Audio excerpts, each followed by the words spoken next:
nós vamos começar mais esse encontro, essa reunião importante, como nós temos feito já algumas reuniões, essa é a terceira do Lean Talks, com o objetivo de trazer a vocês informações precisas, consistentes, que vão principalmente auxiliá-los na tomada de decisão nesse período da Covid-19, mas também depois, quando nós estivermos já de volta ao trabalho, de volta à rotina, e teremos certamente um outro cenário, talvez muito diferente do que conhecíamos até então, de acordo com o setor, para alguns setores. Então, vou retomar aqui, esse é o terceiro episódio do Lead Paraná Talks. Recebemos hoje Alan Costa, diretor de inovação e alianças da ISH Tecnologia e cofundador da plataforma AAA Inovação, e vamos conversar também com Jefferson Silva, que é cofundador da Hero Spark e um dos sócios e mentor da Caravela Capital. Daqui a pouco eles vão poder falar um pouco sobre suas atividades. E nessa tarde nós vamos falar sobre oportunidades que deverão surgir pós-Covid e como estar atento a elas. Essa é uma informação muito importante, é um tema fundamental para nós nesse momento. Lembrando que o Lead Paraná vem oferecendo essas oportunidades de troca de conteúdo qualificado para seus filiados, graças às empresas que acreditam na nossa força de mobilizar, que é o que nós estamos fazendo também agora, mobilizar empresários para juntos superarmos esse período de adversidade, um período em que todos nós estamos na mesma situação. Nós agradecemos o nosso mantenedor de gestão, a Renault do Brasil, aos patrocinadores e apoiadores, Grupo RDP, Rede Loja Cor, Valor e Investimento e Guierap, e também ao BRDE. A todos vocês que nos acompanham agora, lembrem-se que podem fazer suas perguntas pelo chat, que a presidente do Lead Paraná, Heloísa Garret, será a mediadora desse bate-papo. Então, uma boa tarde a todos, boa tarde, Heloísa, é com você. Boa tarde, Mira. Parabéns pelo nosso dia do jornalista hoje. É verdade. Parabéns a todos os jornalistas que nos acompanham. Obrigado, Alan, obrigado, Jefferson, por estarem conosco hoje, né? Acho que seria um momento importante para vocês apresentarem um pouquinho as atividades que vocês desempenham, né? Principalmente o Jefferson à frente da Hero Spark, e contar um pouquinho sobre o negócio da Hero, e também o Alan, que é figurinha conhecida aí no Paraná, no cenário de inovação. Trabalhei com o Alan muitos anos atrás, quando ele estava no Sebrae, eu na FACIAP, então nós somos colegas aí de longa data. Então, queria que você se apresentasse um pouquinho o momento e os desafios que vocês estão tendo nesse momento, antes da gente começar o bate-papo aqui. Legal. E aí, Alan? Eu ou você? Manda a bola aí. Vamos lá. Pessoal, antes de mais nada, boa tarde. Prazer estar batendo papo com todos vocês que estão nos acompanhando aí pela live. Prazer também fazer um bate-papo com o Alan, um amigo aí já de pelo menos uns 3 anos, então é muito fácil conversar com quem a gente conhece. Obrigado, Elo, obrigado, Mira, também pela atenção e pelo convite. Falando rapidamente sobre a Hero Spark, ela é uma plataforma de ensino à distância que está há mais de 7 anos no mercado. Nós atendemos tanto empresas que precisam capacitar os seus colaboradores, como também empreendedores, influencers, consultores que precisam vender os seus cursos online, né? São o público B2B e o público B2C.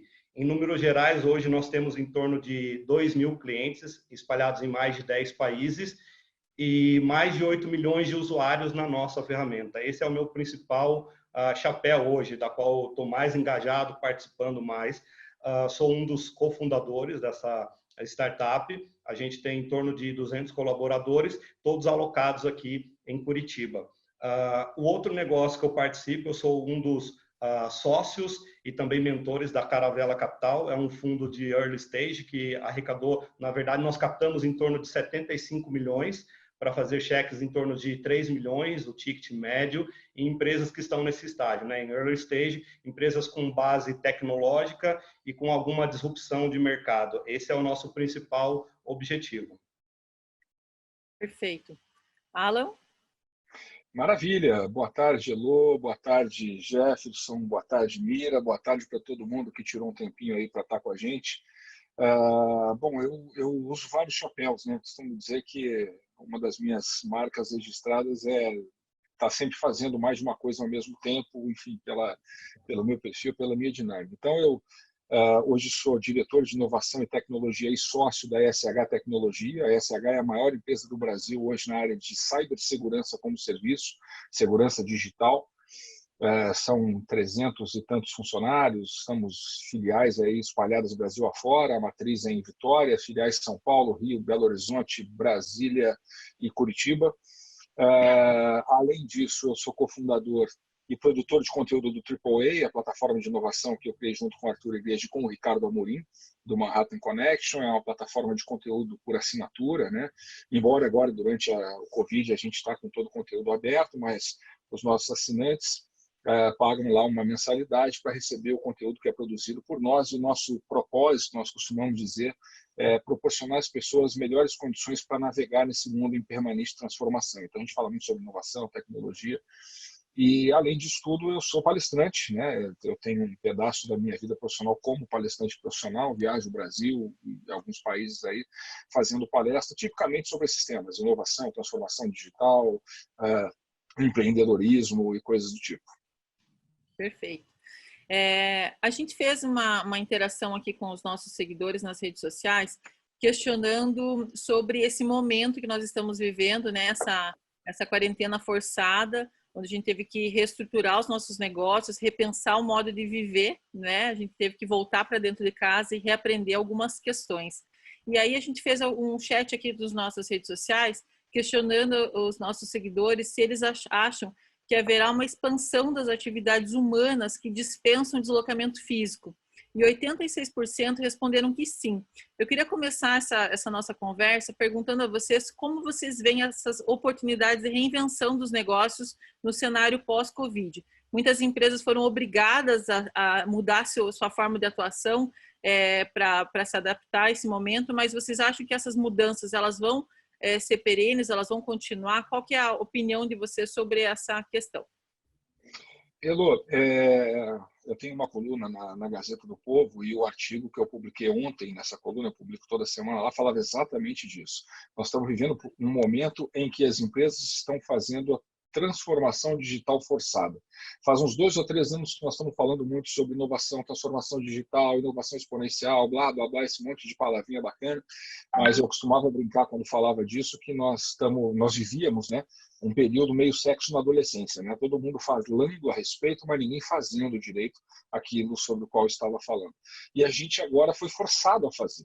Então, desde o começo da quarentena, do processo de isolamento, eu tenho falado que aquele mundo empresarial que nós conhecemos definitivamente não existe mais. As empresas estão sendo obrigadas a mandar os seus colaboradores para casa e isso está trazendo 2 grandes viés de preocupação. O primeiro é a preocupação com a produtividade do colaborador, como é que isso funciona, como é que isso vai ficar, e a maioria das empresas com quem eu tenho conversado tem reportado que a produtividade aumenta em casa, por incrível que pareça. Então, eu acho que esse é um movimento inexorável. Quando a gente voltar da crise aguda, a gente vai ter muita oportunidade para empresas que, de alguma maneira, trabalharem com oportunidades para melhorar o processo de home office, de teletrabalho. Lá na nossa empresa mesmo, hoje nós tivemos uma reunião para discutir isso. Nós estamos muito propensos a implantar permanentemente um esquema de home office rotativo, as mesas serem rotativas, ninguém mais tem mesa fixa e tal, porque se provou que é eficiente. E a segunda preocupação é a preocupação com a tal da segurança digital, que é um outro viés do meu trabalho, que a gente acompanha bem, e a gente vive falando que as empresas não estavam acordando para os riscos cibernéticos. E agora as empresas foram obrigadas a prestar atenção ao fato de que aquela dicotomia que existia, escolher entre fazer negócios no mundo digital ou no mundo físico, ela deixou de existir, porque o mundo é digital. Então, é fazer negócios, ponto. E fazer negócios hoje envolve fazer negócios no mundo digital e que precisa de segurança digital. Então, esses 2 impactos aí, eu acredito que serão os imediatos e que vão estar pipocando, já estão pipocando no ambiente das empresas. Interessante. Perfeito. Essa questão de transformação digital que o Alan comentou é muito importante. Eu, como trabalho nesse segmento de educação à distância, a gente sempre veio evangelizando, falando da importância de você fazer essa transformação.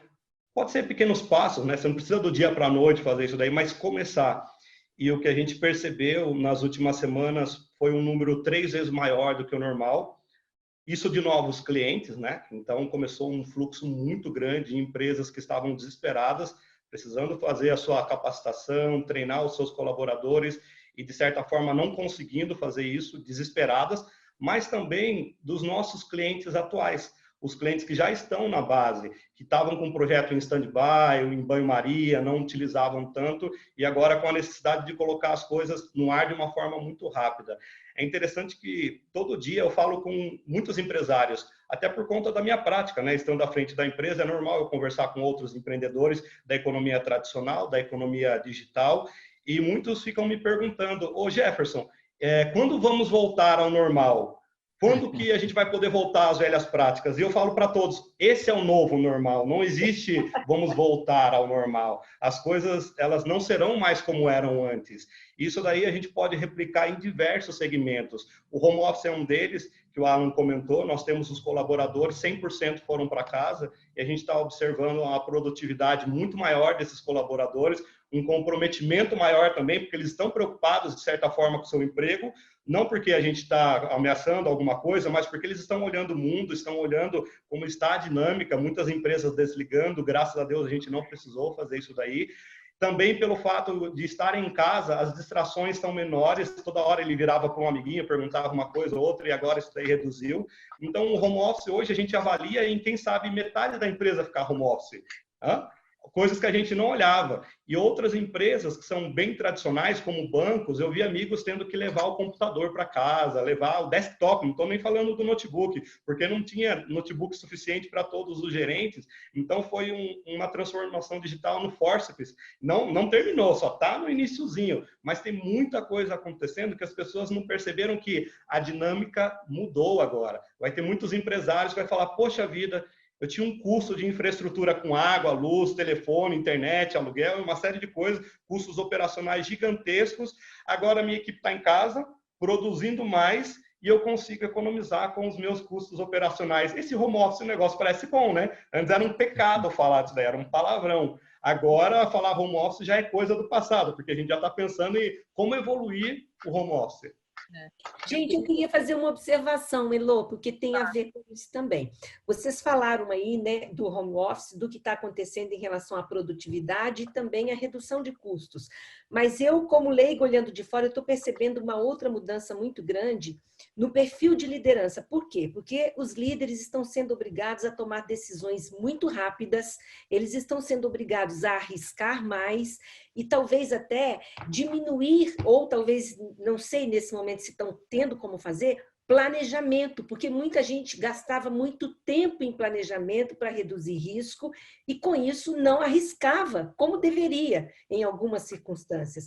Eu queria que vocês avaliassem essa mudança no perfil de liderança, que eu creio que também será muito positiva para os brasileiros, para os líderes brasileiros. Nesse aspecto, eu posso falar pelo universo, pelo ambiente que eu vivo. A gente trabalha com muitas pessoas jovens, né? A média de idade ali é 25, 24 anos. Então, são muito jovens que têm uma capacidade técnica gigantesca. Eles realmente sabem usar a tecnologia e tem a questão da cancha de experiência, da vivência, de todas essas coisas. Então, a gente, como líder, nós estamos observando uma necessidade de, em primeiro lugar, estarmos mais próximos, né? Trazendo ali uma segurança, um porto seguro para eles, mas também ajudá-los vamos usar um ferramental de gestão agora para fazer esse acompanhamento. O acompanhamento agora ele é remoto. Talvez aquele seu colaborador que toda hora sentava do seu lado, você falava com ele, você vai ter que acompanhar a métrica dele mais de perto, você vai ter que fazer um one-to-one com ele, olhar quais são as necessidades, porque não vai ser só uma questão de produtividade. Esse colaborador, por ele estar em home office, ele está fechado na casa dele, ele coloca a cabeça na televisão para assistir, ele vê só a loucura. Ele olha no LinkedIn só a demissão. Ele está trancadinho dentro do quarto dele sem ninguém para falar. Então, o emocional ele começa a ser um aspecto bastante importante, onde os líderes de hoje têm que lidar não só com um ferramental tecnológico, mas com um ferramental também emocional, social, fazer o acompanhamento desses jovens gestores que estão despontando. Acho que as relações humanas vão ser cada vez mais... a gente vai valorizar cada vez mais as relações humanas nesse processo, né? Com certeza. Exato, Elo, eu concordo com o que o Jefferson afirma, né? A gente tem exemplos lá dentro da própria empresa, né? A gente tem muita gente jovem também, mas, por exemplo, o nosso CFO tem 80 anos. É um profissional extremamente experimentado e que hoje de manhã, numa reunião do comitê de crise que a gente tem, ele falava, ó, esse negócio de home office aí é bom, é legal e tal, mas, cara, eu gosto de ir para o escritório, falar com as pessoas, saber como é que está o filho da fulana, como é que está o marido da ciclana, eu gosto de brincar com as pessoas e isso não pode desaparecer. E eu também concordo com isso. Eu acho que as companhias, as empresas vão migrar para um modelo híbrido, né? Até porque a conexão disso com a pergunta da Mira falando sobre liderança, é que isso vai colocar em cima dos líderes um desafio adicional. Porque, como o Jefferson falou, uma coisa é você acompanhar resultado, monitorar indicador, ver se está rodando, se não está rodando, isso é fácil. O difícil é você, como também foi sinalizado pelo Jefferson, é você conseguir manter a motivação das pessoas em alta, é você conseguir criar cultura organizacional, a gente fala muito disso, né? A cultura é um dos grandes diferenciais competitivos de qualquer empresa, porque é a única coisa que não dá para copiar. E como é que se cria cultura de uma empresa se está todo mundo trabalhando remotamente? Então, o líder ele vai ter que cada vez mais começar a incorporar ao seu repertório de habilidades e competências questões como uma maior sensibilidade às necessidades das pessoas, um aprender a ouvir de maneira mais atenta, porque provavelmente o tempo de interação pessoal vai ser menor e, portanto, vai ter que ser melhor valorizado, e uma capacidade de comunicar que, ao mesmo tempo, consiga ter síntese, porque se os tempos de interação serão menores, a gente vai ter que ser mais objetivo, vai ter que aprender a usar melhor esse tempo, mas que, ao mesmo tempo, embora sintética, ela tenha a profundidade necessária para funcionar como esse amálgama dessa cultura. Eu tenho certeza que vai ser um período de revolução aí para os líderes também, né? Como também disse o Jefferson, a liderança nunca mais vai voltar ao normal. O normal também passa a ser, no aspecto da liderança, esse novo normal, esse novo desafio para quem exerce posição de liderança. Vai ser exatamente isso, é o novo normal, né? A gente está vivendo vários novos cenários. Esse é o novo bordão. Por isso a gente se reinventou muito rápido, acelerou esse processo da digitalização dos eventos para a gente continuar atendendo e continuar dando informação de qualidade, né? E aqui tem o Ricardo Campos, que comenta aqui que é nítido que a produtividade aumentou muito nesse cenário do trabalho home office, né? E eu brinco que a gente não está trabalhando em home office, a gente está trabalhando de plantão, né? Porque a gente passou muitas horas. Esse é o problema, não tem hora para acabar. Toda hora trabalhando. É insano. Eu tenho sentado no computador às 8 da manhã e saio às 8 da noite. Até porque a gente está em casa, tem nada para fazer em casa. Você já assistiu todas as séries de Netflix que tinha, você já fez tudo que tinha para fazer, você se interna na frente do computador e não sai. Da hora que você se dá conta, caramba, já é 8 horas da noite. Então é uma coisa que a gente tem até que cuidar pelo outro lado, porque isso também não é saudável, né? Então, sempre tentando puxar para o meio, né? Porque os extremos, aliás, como muito na nossa vida cotidiana no Brasil vem mostrando, os extremos e a polarização só traz desgraça. Então, sempre tentar puxar para o meio, né? Nem tanto ao mar, nem tanto à terra. Isso mesmo. A gente está recebendo algumas perguntas aqui de quem está nos acompanhando e vou interagir aqui com vocês. A Fernanda Jimenez, ela fala que dentro dos setores que mais se destacam no boletim do Covid-19, dos pequenos negócios realizados pelo Sebrae, nessa semana, está o segmento da economia criativa, né? A produção de eventos, os eventos, que vão sofrer uma queda de 86%, segundo o levantamento do Sebrae. Com a restrição da movimentação, das aglomerações, o setor é um dos mais afetados diretamente com a paralisação das atividades. Além de transformar os eventos presenciais na distribuição de eventos via streaming, como que a gente tem feito, quais as oportunidades que vocês veem na forma das pessoas interagirem? O Jefferson aí viu o negócio dele sendo cada vez mais procurado, né? Porque a interação via as aulas via online estão ganhando cada vez mais espaço. Até a gente conversava antes de começar o programinha, que está se rediscutindo a forma do ensino também, né, dentro desse processo. Então, eu queria que vocês comentassem um pouquinho sobre essa questão da economia criativa, como vocês veem essa questão do ensino, dessa redescoberta dos negócios ligados à economia criativa. A gente pode dividir isso daí em algumas áreas. A gente tem varejistas aqui, tem da economia criativa, tem da área comercial tradicional, mas eu estava fazendo uma pequena análise em alguns segmentos. Alguns mais óbvios, é claro, por exemplo, da alimentação. Quem só vendia dentro do próprio restaurante, não usava os aplicativos de delivery, iFood, Uber Eats ou a Rappi, enfim, se viram obrigados a começar a vender por esses aplicativos. Uma boa parte deles percebeu que, poxa, é bom, traz receita e quem sabe até eu posso fechar o meu físico e vender só online. Alguns comerciantes, alguns restaurantes têm falado comigo nesse sentido. Jefferson, a gente vende mais pelo delivery, pelo aplicativo, mesmo com as taxas, do que presencialmente. Então, talvez seja uma oportunidade nesse sentido. Outro que é o gerente comercial tradicional, que visitava, dava o cartão, fazia a apresentação do seu serviço, seja um investimento, um seguro, algum outro tipo de produto ou serviço, ele se viu obrigado a usar softwares de streaming, fazer uma transmissão ao vivo, apresentar o trabalho dele, apresentar o serviço dele, não precisando se deslocar. Então, ele conseguiu otimizar, né? Escalou o processo dele, reduziu os custos. Então, agora, dependendo do perfil do cliente, é claro, tem aqueles que preferem ainda o presencial, mas muitos dos clientes topam fazer uma transmissão ao vivo para apresentar, porque o cliente também ganha tempo, é menos burocracia, menos enrolação. Então, esses gerentes comerciais tradicionais que estavam acostumados a dar o cartão presencial, daqui a pouco não existe, é só o LinkedIn, me adiciona aí no LinkedIn, vamos fazer uma transmissão ao vivo, eu vou ensinar sobre o meu produto, meu serviço, vou compartilhar minha tela aqui com você. Nós, na nossa empresa, já vivemos isso desde o início, a vinda, o embalde, né, que a gente fala, o inbound sales ali, você vende de forma interna sem precisar visitar o seu cliente. Então, isso daí também é uma disruptura. Uma coisa legal também que eu tenho visto é aqueles projetos que estavam engavetados ou no baú, que você falava, não, um dia eu vou tirar do papel, um dia eu vou tirar do papel. Muitos amigos vieram conversar comigo, Jefferson, o que você acha disso, o que você acha daquilo? Ou seja, forçou essa criatividade a exercitar os seus planos, os seus modelos de negócio, quiçá colocar em execução. E o que ele fazia tradicionalmente, que talvez não exista mais, ou que ele não consiga se recolocar, mas colocar um projeto em prática, um projeto em execução. Então, a gente vê diversos segmentos, eu citei aqui alimentação, eu citei vendas tradicionais de um produto, de um serviço, ou até mesmo uma economia criativa daquele projeto que estava engavetado, que não saía e que agora tem a oportunidade.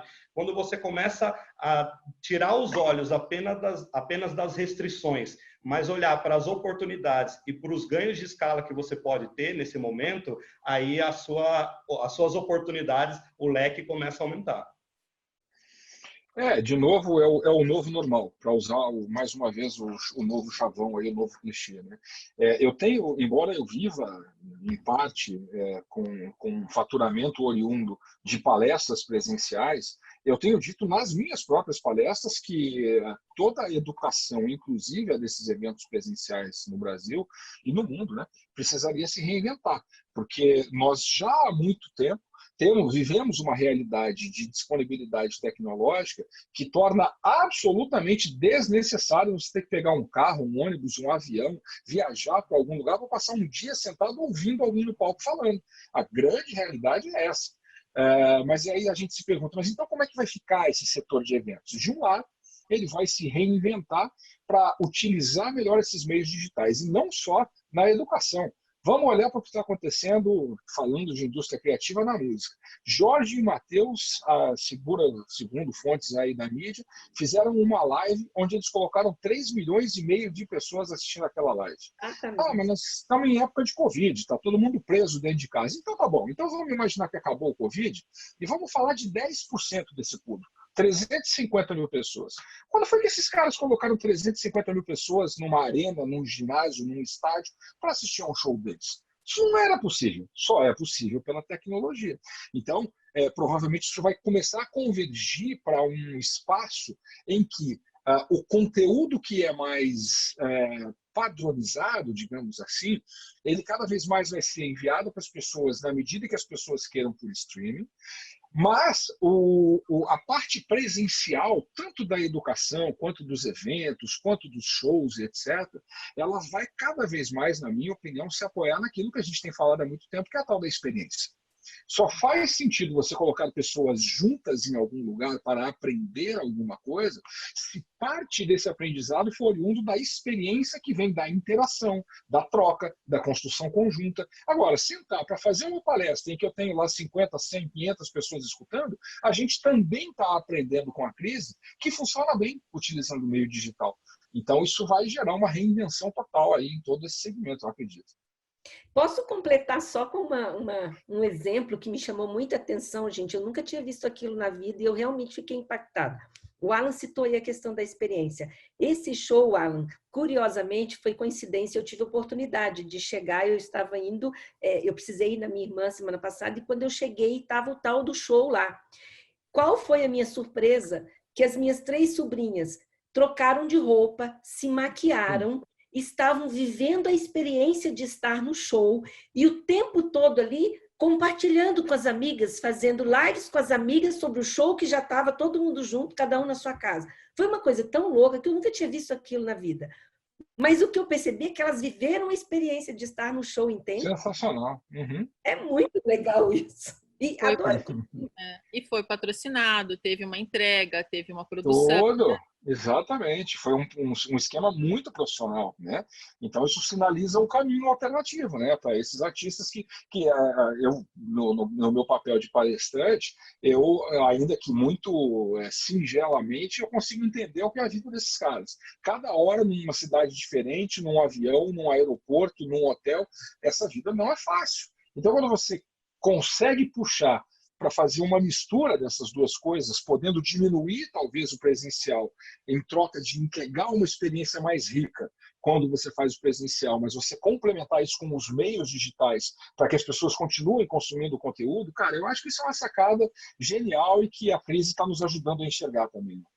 Com certeza. A gente tem feito aqui no LEAD, né? A gente tinha um histórico de fazer eventos presenciais, grandes eventos em todo o Brasil, e alguns dos filiados aqui do Paraná conseguiam acessar e conseguiam acompanhar as agendas de São Paulo.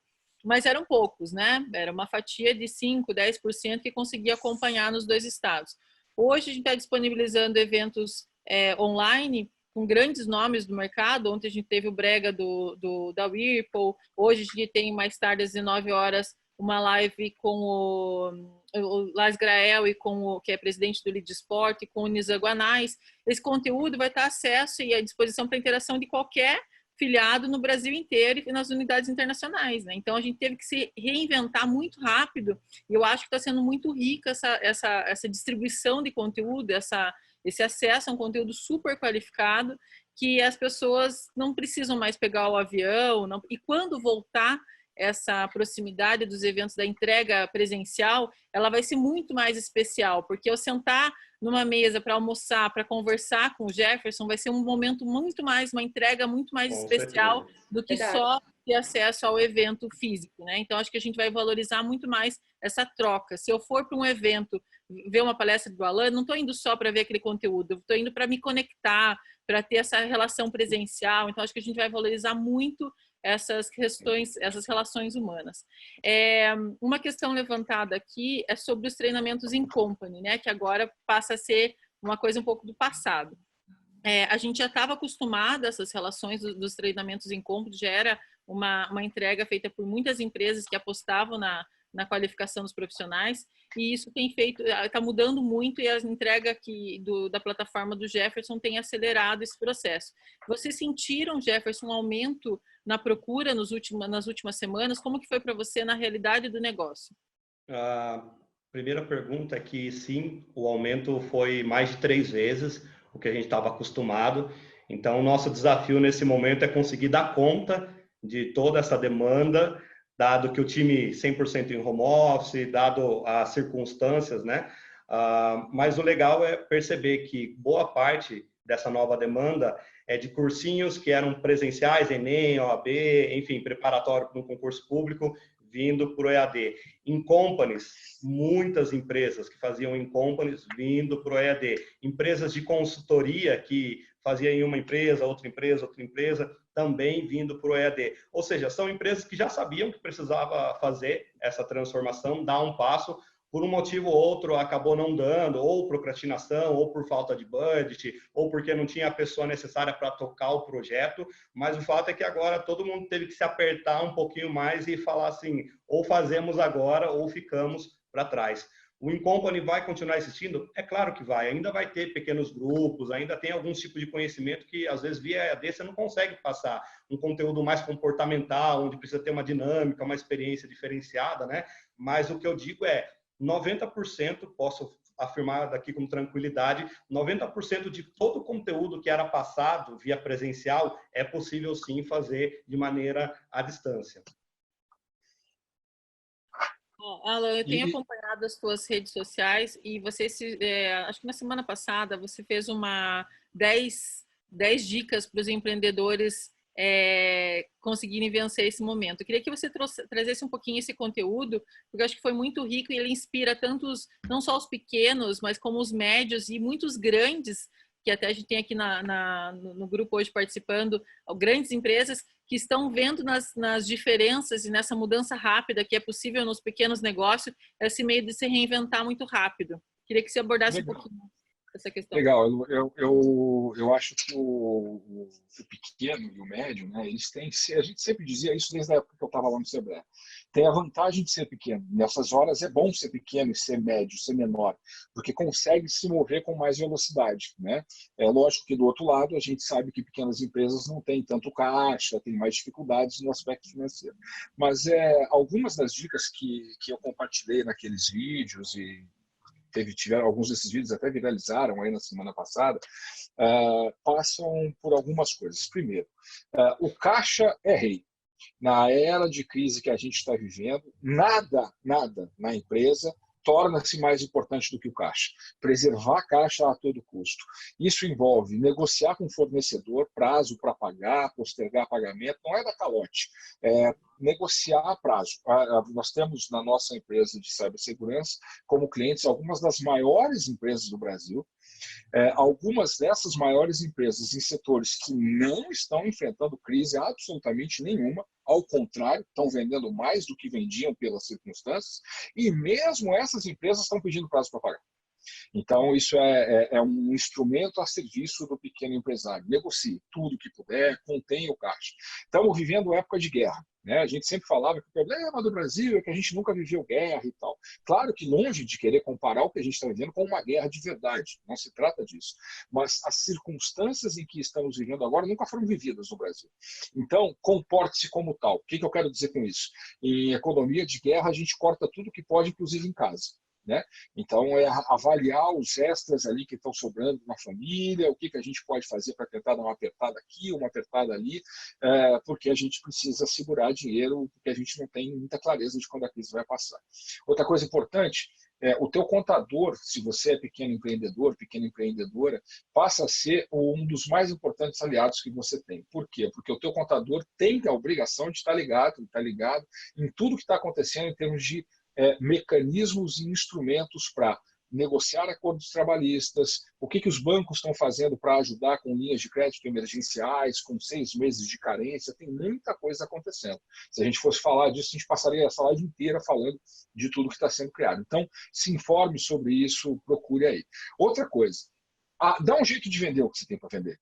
Eu tenho usado alguns exemplos interessantes. Por exemplo, aqui eu moro num condomínio, aqui no São Lourenço, em Curitiba, e no domingo o caminhãozinho, uma picapezinha de uma rede de sorveterias de Curitiba veio aqui no condomínio vender sorvete. É lógico, as pessoas não estão indo na sorveteria, o que o cara fez? Adesivou um caminhão, botou um freezer lá dentro, e quando ele chegou aqui no condomínio foi uma festa, não teve quem não comprasse sorvete. Está todo mundo dentro de casa, a criançada toda enclausurada. Chega alguém dizendo que vai vender sorvete e entregar na sua casa, esse cara está vendendo sorvete que nem água. Seja criativo, né? Eu tenho um outro exemplo que eu também falei em alguns momentos aí, de uma pizzaria que já trabalhava com delivery, e aí, para ela, isso se tornou um problema, porque agora está todo mundo trabalhando com delivery. Então, é hora de ser criativo. O que ela começou a fazer? Ao invés de entregar a pizza pronta na sua casa, ela entrega a mesma pizza pronta, só que para você terminar. Ela entrega a massa crua, pronta só para esticar, o molho, os ingredientes da pizza, para você brincar de montar a pizza em casa e para você brincar de terminar a pizza em casa. Ou seja, não é um delivery de pizza, é um delivery de experiência para que você seja um pizzaiolo. Na mesma linha, uma outra empresa de alimentação, que é uma rede de 5 lojas, uma rede pequena, de parrilha portenha, churrasco argentino.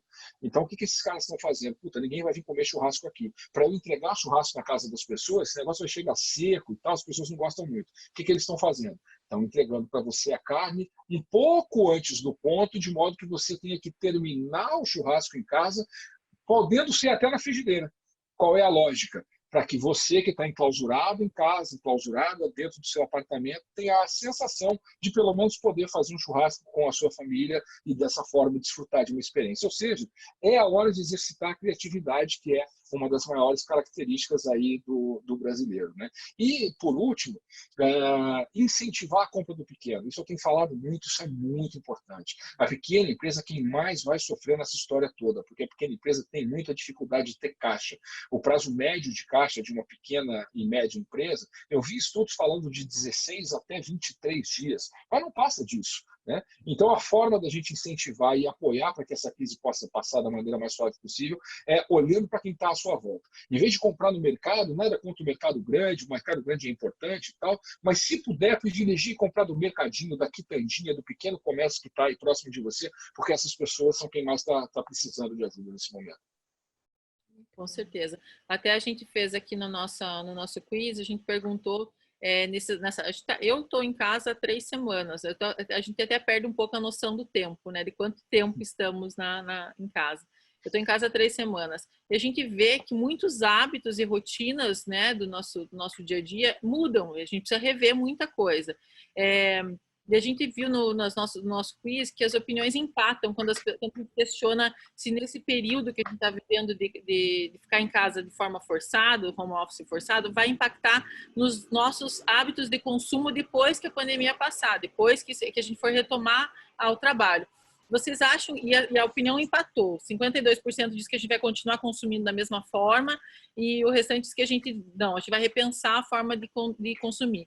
Esses exemplos que você trouxe, eles falam muito disso, né? Eles contextualizam isso, que a gente pode sim ter o conforto do delivery, mas pode viver a experiência, se eu não sei cozinhar, ou se eu não sei o ponto da massa da pizza, eu posso ser o pizzaiolo na minha casa.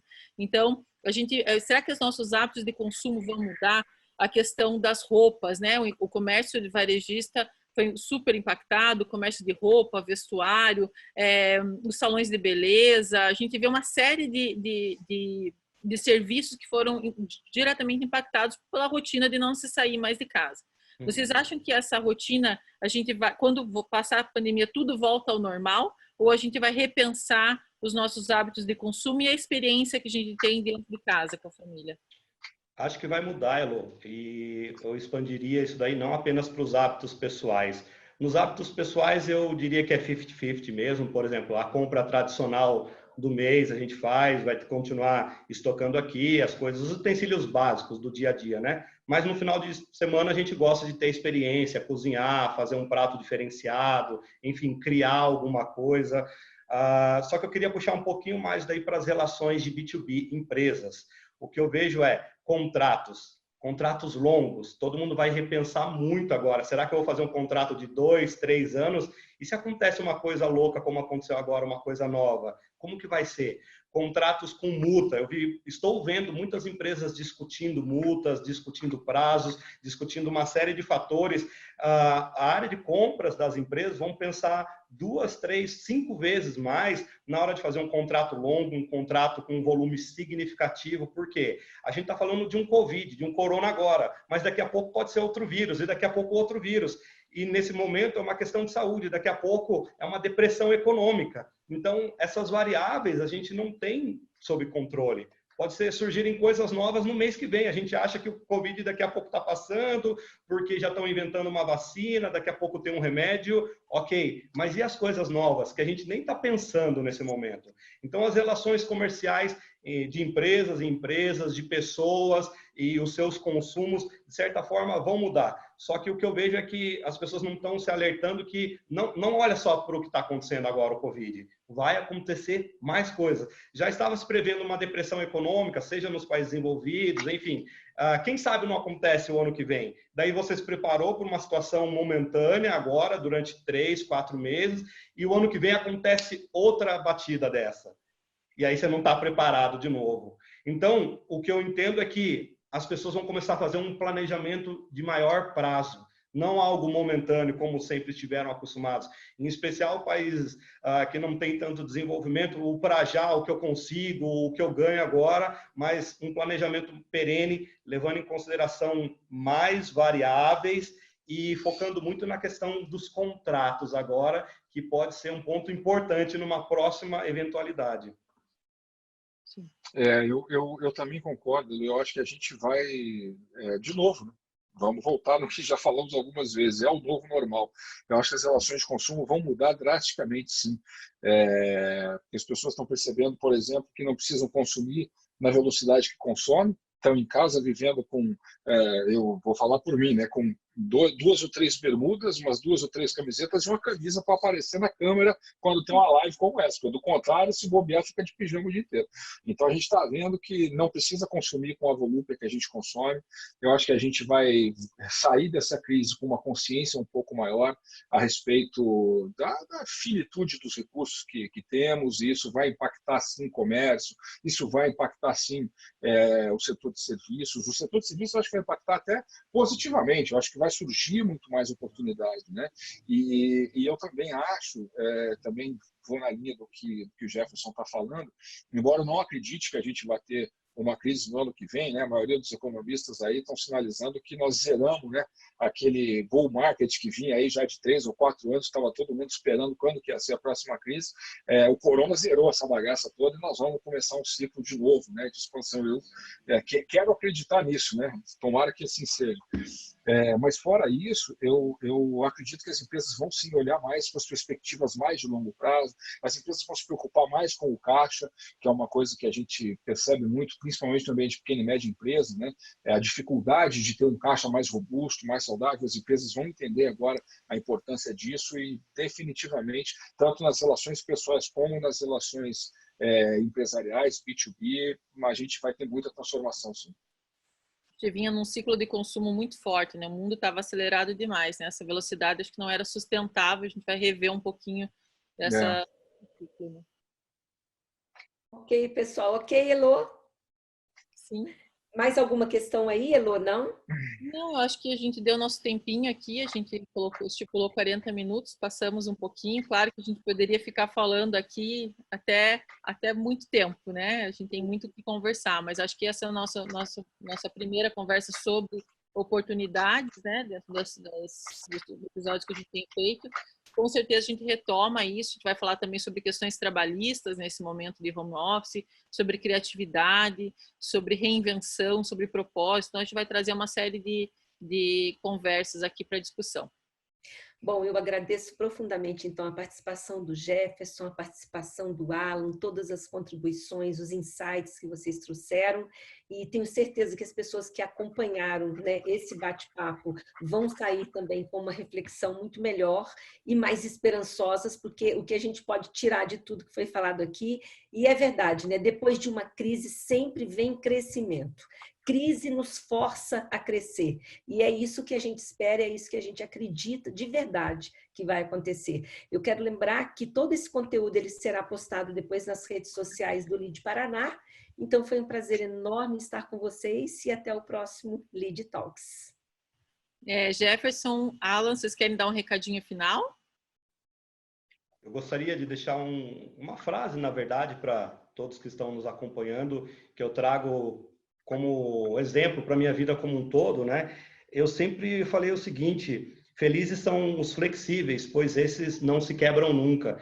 E mais do que nunca, a importância da gente ser flexível, se transformar, se adaptar à nova situação. A gente está vivendo um darwinismo nas relações, nos negócios. Quem se adaptar melhor, quem evoluir, quem olhar no longo prazo vai sobreviver nisso daqui. Seja flexível. O que você não fazia antes, faça agora, não tenha vergonha. Não seja aquela pessoa que isso eu não faço, isso eu não acredito, isso eu não posso. Você pode, você faz, você consegue. É uma questão de ser flexível. Situações extremas como essa chamam atitudes extremas também. Então, seja flexível. Eu vou aproveitar o espaço para defender um ponto de vista que eu tenho defendido com bastante ênfase nas últimas semanas. Períodos de crise como o que a gente está vivendo elevam o nível de ansiedade das pessoas para as alturas, e a cobertura que uma grande parte da mídia está fazendo só tem contribuído negativamente com isso. Em grandes aspectos, em muitos aspectos, né, em grande parte, a gente tem tido a impressão, muitas vezes, que nós vamos todo mundo morrer, que isso aqui vai ser um apocalipse zumbi, que o mundo está acabando. Não, isso não vai acontecer. É uma crise importante, é uma crise profunda, mas, por exemplo, aquelas dicotomias do tipo, ou nós fazemos quarentena e salvamos vidas do vírus, ou nós vamos liberar todo mundo para salvar a economia. Essa dicotomia é falsa, esse é um dilema falso. Não é uma crise de ou, é uma crise de e. Nós temos que pensar de forma lúcida, de forma calma, de forma ponderada, porque o excesso de ansiedade tendendo ao pânico nos impede de fazer boas escolhas. Então, a mensagem que eu quero deixar para todo mundo, reforçando o que você falou, Mira, é que a única certeza que a gente tem agora é que a crise vai passar, e uma outra certeza que eu pessoalmente tenho é que quanto mais lúcidos nós estivermos durante esse período, melhor nós vamos conseguir aproveitar as oportunidades que se seguirão. Então, vamos juntos que a gente chega lá. Com certeza. O bom senso nunca foi tão primordial, né? Exatamente. Obrigada a todos que nos acompanharam. Obrigada, Mira. Mais uma vez, parabéns pelo nosso dia. A Mira sempre me inspirou. É uma grande líder na minha vida. Obrigada por você estar compartilhando esse tempo comigo. E agradeço a todos os jornalistas que têm explorado de forma positiva esse momento para o crescimento também, para o nosso desenvolvimento. Só reforçando que o LEAD abriu um canal com o BRDE. A gente falava muito sobre a gente inspirar pessoas, mas mostrar também como fazer para resolver os problemas nesse momento. Nesse momento, muitas pessoas, muitos empresários precisam de crédito, precisam de capital de giro. A gente abriu aqui um canal com o BRDE para os empresários filiados ao LEAD terem acesso a estreitar essas linhas que o BRDE tem oferecido. Então, a gente tem feito essa ponte. Eu fico à disposição de quem está acompanhando o nosso trabalho. E hoje, mais tarde, às 19 horas, a gente tem essa live com o Lars Grael e nos Iguanais. Todos receberam aí no WhatsApp e também no e-mail o link para participar. Obrigada a todos. Obrigada mais uma vez, Mira, Alain, Jefferson. Obrigada a todos. Um abraço a todos. Se você tem planos para o futuro, procure o BRDE, porque o BRDE é um banco diferente. Aqui, ao invés de depositar dinheiro, você deposita sua confiança, seus sonhos e seus projetos. E tudo isso retorna na forma de desenvolvimento sustentável, empregos, renda e novos negócios. Porque onde tem um sonho virando realidade, tem a mão do BRDE.